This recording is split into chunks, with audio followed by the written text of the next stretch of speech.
The sound came first, not the boom of an explosion, but a tear, a high, torturous shriek of metal being tortured past its breaking point, a sound that vibrated through the very frame of the plane. The pressure in the cabin didn't drop. It vanished, a wet pop that clogged the ears, and the air was sucked out in an invisible vortex, ripping the yellow oxygen masks from their compartments like rotten fruit. The screams of the passengers were swallowed by the vacuum itself, their mouths open in silent, gaping holes. Ethan felt his body lift from the seat, the safety belt biting into his pelvis like a vice. Through the window, the world was no longer blue sky and white clouds. It was a spinning, nauseating blur of green and blue. He wasn't flying anymore, he was falling. The weightlessness lasted for one eternal, terrifyingly still moment before gravity reclaimed its due.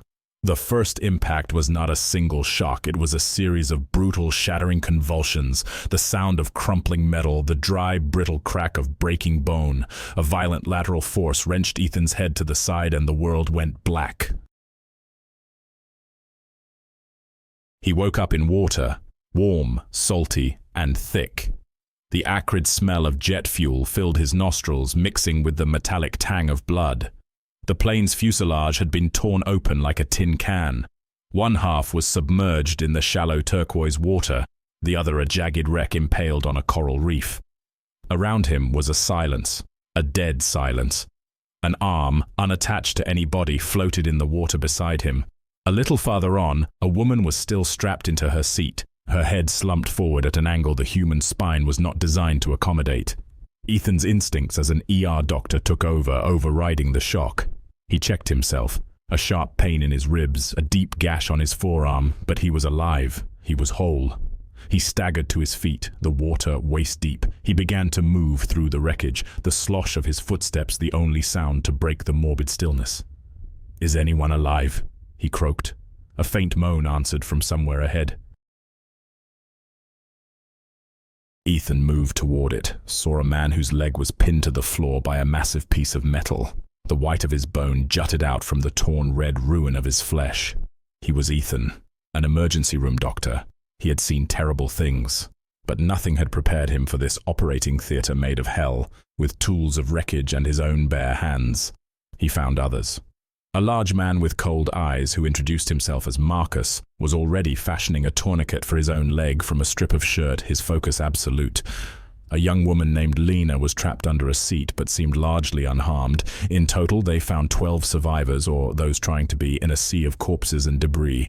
Together, they staggered to the shore. The shore was a perfect lie. The sand was fine and white, stretching to where a lush green jungle began. The water was crystal clear, revealing a vibrant reef below. The sky was a cloudless, brilliant blue. If not for the carcass of the plane slowly sinking behind them, this could have been a postcard from paradise. Hope, a dangerous and foolish emotion, began to kindle in a few of them. They had survived. They would be rescued. The first week was a war against despair fought with practicalities. Marcus, with his military background, immediately assumed command. His voice held no comfort, only orders. "Search for survivors is over. Now we inventory. Water, food, medical supplies, anything that can be used as a weapon or a tool." Lena, an engineer, began organizing a small group to return to the wreckage, scavenging for batteries, wires, anything that might help them create a signal. Ethan established a field hospital under the shadow of a rock outcropping. He tore shirts, used confiscated liquor from the first-class cabin to sterilize, and performed the crudest of surgeries. He reset a broken arm, the dry crack of bone echoing a bitten-off scream. He stitched a deep gash on a girl's forehead with a needle and thread from a travel sewing kit, feeling the needle pierce and pull at the flesh with each pass. Each action was a brutal focus, an attempt to impose medical order on the chaos of ruined bodies. But the island began to whisper its wrongness. The survivors found a stream of fresh water flowing from the jungle. The water was clear and cool, but after drinking, it left a faint metallic aftertaste on the tongue that made the teeth ache. They found bushes bearing plump, dark purple berries. They tasted of a dizzying sweetness, but after eating them, their hearts beat a little faster, a jittery, anxious hum beneath the skin. And the silence. The most terrible thing was the silence. There were no birds calling in the morning, no chatter of monkeys or other mammals from the jungle, only the steady rhythm of the waves on the shore and the monotonous, ceaseless drone of unseen insects. It was the silence of an ecosystem with a missing, vital piece, an active, pressing silence. On the 8th day, Marcus organized a scouting party to push deeper inland, looking for higher ground and a more sustainable food source. The group consisted of himself, Ethan, and another man named David. The jungle swallowed them immediately. The sunlight was choked off by a dense canopy, turning day into a green-tinted twilight. The air was thick and wet, clinging to skin and clothes. The tree trunks were slick with moss, and strange rock formations eroded into shapes that looked disturbingly like massive vertebrae. After 2 hours of hacking through undergrowth, David, at the front, stopped short. "Look," he whispered. Ahead of them, in a small clearing, were signs of other people. A tattered piece of sailcloth stretched between 2 trees, a rusted kitchen knife stuck in a log. Hope flared again. They weren't the first. Maybe those people were rescued. Maybe they left something useful. They stepped into the old campsite and the hope died instantly. They saw human skeletons, bleached white and clean by the elements, but they weren't scattered. They had been arranged. A human ribcage upturned was being used as a bowl to collect rainwater. Femurs and tibias were sharpened to crude points and driven into the ground to form a small fence. A string of finger bones was tied together and dangled from a branch. It was the work of a mind that had not just broken, but had reassembled reality according to a new diseased logic, one that saw the human body not as a temple but as a toolkit. Ethan felt bile rise in his throat. As a doctor, he saw the telltale knife marks on the joints, the evidence of systematic butchery. But the worst thing was inside a rotting wooden crate. It was a journal. It wasn't bound in animal leather. The cover was soft and pliable, dotted with faint pores. With a jolt of revulsion, Ethan realized it was human skin, crudely tanned. His hands trembled as he opened it. The yellowed pages were filled with writing in a makeshift ink of charcoal and water. The first entries were clear, hopeful. Day 4. Found fresh water. Thank God. We will survive. But the handwriting devolved, growing shaky, then frantic. Day 27. The silence. It isn't empty. It watches. David keeps looking at me when he thinks I'm not paying attention. Day 41. The food is gone. Henderson died last night. Samuel says we can't let it go to waste. God, what did Samuel say? And then the last page scrawled in a nearly illegible hand. Day? The island spoke to me. It is hungry, it wants us strong. To carve away the weak is a gift, not a sin. We are its seeds, we must eat to grow. Ethan slammed the book shut. An icy chill ran down his spine, defying the jungle's oppressive heat. Marcus stared at the arranged bones, his face a mask of stone. But Ethan could see a muscle twitching in his jaw. They walked back. No one spoke. When they emerged from the tree line and saw the beach, it was no longer a paradise. The white sand now looked like pulverized bone. The turquoise water seemed to hide a black abyss, and the jungle behind them was not a potential resource. It was a living wall, a waiting maw, patient. They weren't just stranded, they had been swallowed. The 3rd week marked the beginning of the true decline. The salvaged food from the plain, crushed protein bars, bags of peanuts, stale biscuits, was gone. The sweet, unsettling berries were not enough. Hunger was no longer a feeling, it was a constant grinding engine in the pit of their stomachs, a physical presence that clouded thought and shortened tempers.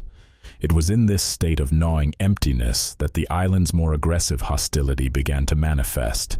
It was not in the form of a beast, but in the betrayal of their own bodies. A simple scratch became a death sentence. A young woman, Sarah, had scraped her leg on a piece of coral while scavenging. In the civilized world, it would have been a nuisance. Here, it became a canvas for horror. Ethan watched helpless as the wound refused to heal. First, the skin around it turned an angry, puckered red. Then, a sickly yellow pus began to weep from it, smelling faintly sweet. By the 4th day, the red had deepened to a bruised purple, and black veins began to spiderweb up her calf. The flesh grew hot to the touch, swollen and hard. Gangrene. Ethan knew it with a sickening certainty. The island's bacteria were alien, aggressive, and their weakened immune systems had no defense. "We have to take the leg," Ethan told Marcus, his voice flat and clinical to hide the tremor of revulsion. "Below the knee, it's the only way to stop the spread." The operating theater was a flat rock, wiped clean with seawater. The tools were a joke. A large, serrated knife from the plane's galley, sharpened on a stone until its edge was a jagged mess, and a small hatchet Lena had found. There was no anesthetic, only a bottle of rum, half of which they poured down Sarah's throat. The other half Ethan used to douse the blade, a pathetic symbolic gesture of cleanliness. Two men held her down. Sarah's eyes, wide with terror, were locked on Ethan's. He didn't hesitate. Hesitation would be cruel. He started the cut. The serrated blade did not slice, it sawed. It tore through the skin and the thin layer of subcutaneous fat. Sarah's scream was a raw, animal sound that was choked off as Marcus clamped a hand over her mouth. Ethan worked methodically, his face a blank mask of concentration. He could feel the grisly resistance of muscle and tendon parting under the blade. The smell of fresh blood, coppery and hot, filled the air. When he reached the bone, the knife was useless. "The hatchet," he grunted, not looking up. Marcus handed it to him. Ethan positioned the blade on the white of the tibia. He raised it. The thunk of the hatchet striking bone was a wet, percussive sound. It took 3 more strikes, each one accompanied by a muffled, vibrating sob from Sarah, before the bone snapped with a sickening crack. The lower leg came free. Blood didn't spray. It gushed, a thick, dark river onto the rock. "The metal!" Ethan yelled. Lena, her face pale and streaked with tears, brought a flat piece of fuselage from the fire, glowing cherry red at its edge. Ethan took it with a rag, the heat searing even through the cloth. He pressed the glowing metal against the weeping stump. The sizzle was loud, obscene. The smell of cooking flesh, a grotesque parody of a barbecue, made 2 of the onlookers vomit. Sarah passed out. The surgery was a success. She lived, but the act broke something in the group. The support system, already frayed, shattered. Arguments erupted into shoves. Paranoia festered. People started hoarding what little they found, a single coconut, a handful of shellfish, hiding it from the others. They would eye each other's meager portions with a new, calculating hunger. The whispers started. Was it the wind rustling the strange, waxy leaves, or was it a voice? Was that a face in the mottled bark of a tree? Or was it just a pattern? Lena's efforts to maintain order became futile. Her plans for a more permanent shelter were ignored. Her intricate system for rationing water was abandoned. People were too weak, too scared, too suspicious. They were no longer a group of survivors. They were a dozen starving, terrified individuals trapped in a cage with each other. And the cage was shrinking every day. The line between what they were and what they might have to become to survive was no longer a line. It was a cliff edge, and they were all standing on the brink. Sarah did not recover. The cauterization had stopped the bleeding, but the island's infection was relentless. It reappeared higher up her thigh, a dark, necrotic bloom beneath the skin. She grew delirious, her whispers a feverish mix of childhood memories and pleas to a God who was not listening. She died on the 4th day after the amputation, not with a scream, but with a quiet, rattling sigh. Her body, emaciated and mutilated, lay under a tattered blanket in the center of their camp. The silence that followed her death was different from the island's usual oppressive quiet. This was a human silence, thick with shame, failure, and a new, terrible question that hung unspoken in the humid air. For 2 days they let her lie there. It was a final, desperate act of denial, a clinging to the last vestiges of a moral code that no longer applied. But hunger is a patient, persuasive God. It eroded their grief, their taboos, their humanity, grinding them down to a single, primal imperative. On the 3rd day, as the sun began to set, casting long, skeletal shadows across the beach, Marcus walked to the center of the camp. He stood over Sarah's body for a long moment, then turned to face the remaining 10 survivors. His face was gaunt, his eyes sunken, but they burned with a cold, terrifying clarity. "She's dead," he said. His voice was not emotional. It was a statement of fact, a premise for a logical argument. "The body is just meat now. It will rot. The island will take it, or we will." A wave of revulsion and protest rippled through the group. "My God, Marcus, she was one of us," Lena cried, her voice cracking. Marcus turned his gaze on her, and there was no pity in it. "She was one of us. Now she is an asset. Look at yourselves." He gestured around at the hollowed-out faces, the stick-thin limbs, the vacant stares. "We are dying." Ethan's medical knowledge is useless without medicine. Lena's engineering is useless without energy. My training is useless without a body that can function. We need protein. We need calories. It's right there. The equation is simple. Her or us. No one moved. The air was thick with the horror of his words and the even greater horror of the undeniable logic behind them. It was Ethan who finally broke the silence. He, the healer, the preserver of life. "He's right," Ethan whispered, and the words tasted like ash in his mouth. He couldn't look at Lena. He could only stare at the sand. From a purely biological standpoint, he's right. It's a resource. That was all it took. The doctor's sanction, however reluctant, shattered the final moral barrier. The decision was made not with a vote, but with a collective, silent surrender to the inevitable. The act itself was not a frenzy of savagery. It was a procedure, a task performed with a chilling, methodical quiet. Marcus, the pragmatist, became the butcher. Ethan, the doctor, became his unwilling consultant. The rest of the group huddled away, their backs turned as if not seeing would make them less complicit. "We avoid the abdomen," Ethan said, his voice a dead monotone. "The organs will be compromised, the large muscle groups, the thighs, the back." He was reciting from a textbook, dissociating the act from the person. This was not Sarah. This was a cadaver, a specimen. Marcus worked with the same serrated knife they had used on her leg. He started with the thigh. The sound of the blade tearing through the cold skin was different from when she was alive. It was tougher, more rubbery. He cut a large section, his movements efficient, practiced. He placed the pale, fatty piece of meat on a clean, flat rock. No one spoke. The only sounds were Marcus's steady breathing, the scrape of the knife, and the relentless drone of the island's insects. When he had finished, he brought the meat to the fire.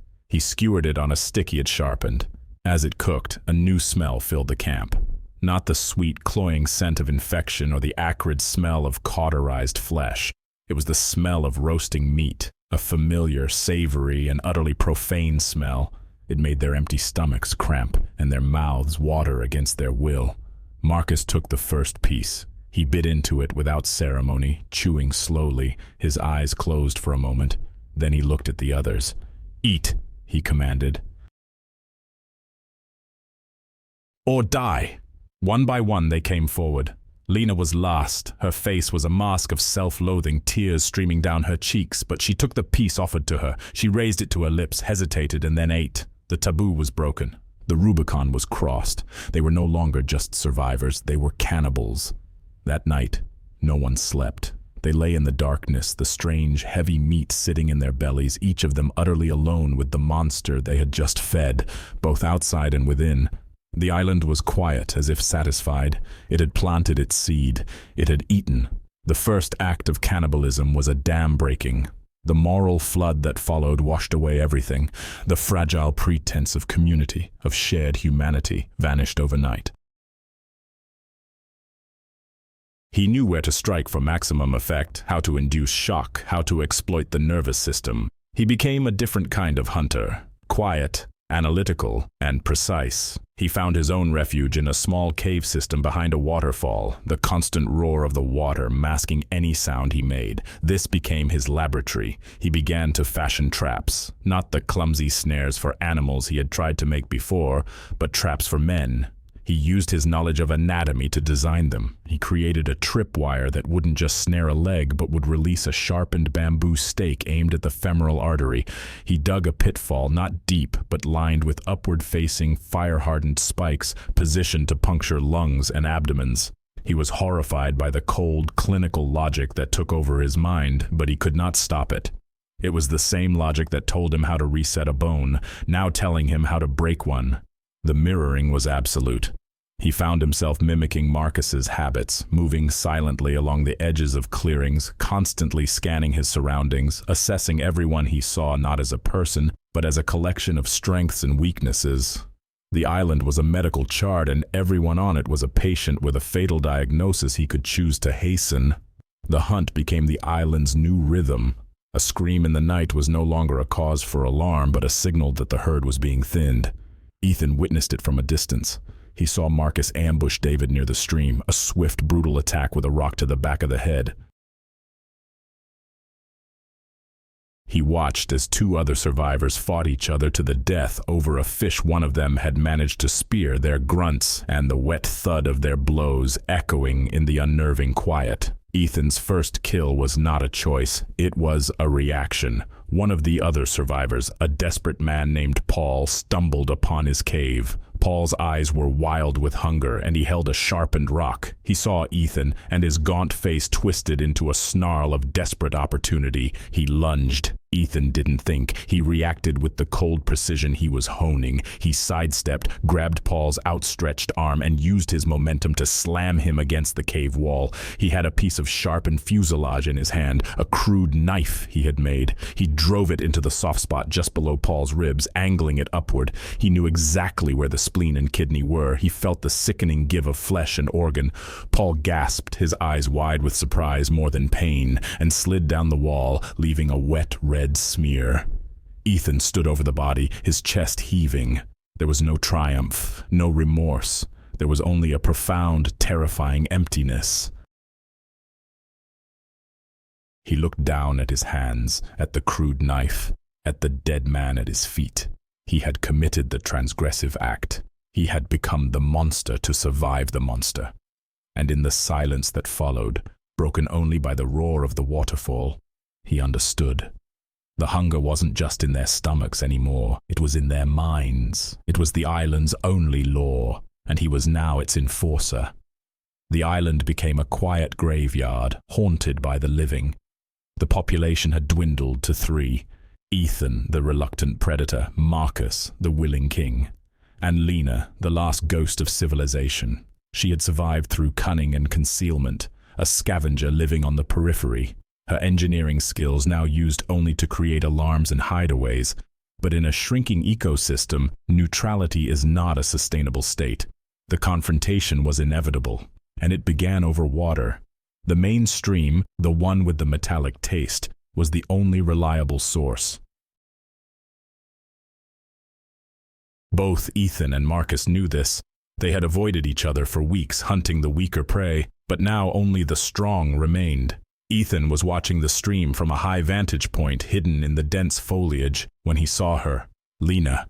She was thinner than he could have imagined, her movements furtive and bird-like. She was filling a makeshift canteen, her back to the jungle, and then he saw Marcus. He emerged from the trees on the opposite side of the stream like an apparition, silent and solid. He wasn't even hurrying. He moved with the calm assurance of an apex predator who knows the prey is already his. Lena saw him and froze. A cornered animal. "Lena," Marcus said, his voice a low rumble. It wasn't a threat. It was a statement. "It's over. You're starving. Let's not make this difficult." From his perch, Ethan felt a cold knot tighten in his gut. This was it, the final equation. His mind, now a finely tuned instrument of survival calculus, raced. If Marcus took Lena, he would be stronger, he would eat, he would have more energy for the final hunt, the hunt for Ethan. But if Ethan intervened, he would reveal his position. It would become a 3-way battle he might not win. The logical choice, the choice his new self was screaming at him to make, was to do nothing. Let the wolf take the lamb, then hunt the fattened wolf. But as he watched Lena's shoulders tremble, a flicker of the man he used to be, the doctor, ignited within the cold void. It wasn't a noble impulse. It was a spasm, an involuntary muscle memory of a forgotten morality.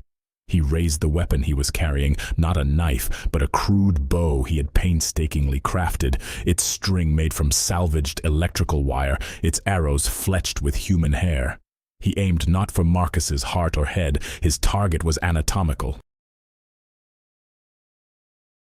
The vastus lateralis, the large muscle on the outside of the thigh, a crippling but not immediately fatal shot. He loosed the arrow. The thwip of the string was lost in the jungle's drone. The arrow flew true. It struck Marcus in the thigh with a solid thud. Marcus roared, a sound of pure rage and surprise, and staggered, clutching his leg. The arrowhead, a sharpened piece of metal, had sunk deep into the muscle. That was the signal. All pretense of a hunt was over. This was war. Lena scrambled back into the jungle and vanished. Marcus, bellowing curses, ripped the arrow from his leg, a gout of blood following it, and fixed his gaze on the spot where the arrow had come from. Ethan was already gone, melting back into the green labyrinth. The final battle was a 2-day affair, a brutal game of cat and mouse played out across the island's corrupted stage. It was a contest of two masters of their grim new craft. Marcus, with his raw power and aggression, crashed through the undergrowth, using his pain and rage as fuel. Ethan, with his clinical precision, used the island itself as his weapon. He led Marcus through patches of razor-sharp grass that left long, bleeding cuts on his exposed skin. He guided him toward a nest of large black wasps that swarmed Marcus, their stings raising angry welts. It was a battle of attrition, a methodical dismantling of a human body. The final confrontation took place in the heart of the island, a place they had all instinctively avoided until now. It was a swampy grove where ancient gnarled trees grew, their bark the color of dried blood. A thick red sap oozed from cracks in their trunks, and the air was heavy with the sweet, cloying smell of decay. The ground was soft and muddy, littered with carnivorous plants whose mouths snapped shut on insects. Ethan had lured Marcus there. He was hidden, submerged up to his neck in the murky, lukewarm water, breathing through a hollow reed. He watched as Marcus limped into the clearing, wounded, exhausted, but still radiating a terrifying menace. He was a cornered bear, more dangerous than ever. "Ethan!" Marcus bellowed, his voice raw. "Come out and face me! No more tricks, you coward! Let's end this like men!" Ethan rose from the water like a wraith, covered in mud and algae. In his hand he held his last and best weapon, a shard of cockpit glass, its edge honed to a razor sharpness on a rock. For a moment they just stared at each other, the two last men, reflections of each other's fall. Marcus charged, a guttural roar ripping from his throat. He was slower now, his wounded leg dragging, but his upper body strength was immense. He swung a heavy club made from a tree branch. Ethan dodged the first swing, the club sinking into the mud where his head had been. He didn't try to fight strength with strength. He moved like a surgeon. He ducked under Marcus's arm and in a single fluid motion, slashed with the glass shard across the back of Marcus's good knee. He knew exactly where the hamstring tendons were. The glass cut deep. Marcus screamed as his leg buckled, the tendons severed. He fell to his knees in the mud. He was crippled, helpless, but his eyes still burned with hate. He snarled, trying to crawl toward Ethan. Ethan stood over him. This was the end of the procedure. He looked down at Marcus, the man who had shown them the path to damnation, the monster who had taught him how to be a monster. There was no pity, there was no anger, there was only the quiet final step of a process. He raised the glass shard. He drove it down into the soft spot at the base of Marcus's skull, severing the spinal cord. The procedure was complete. Ethan stood over Marcus's body, his chest heaving, the red sap of the trees dripping down around him like bloody rain. He was the sole survivor, the king of the boneyard. He was utterly alone.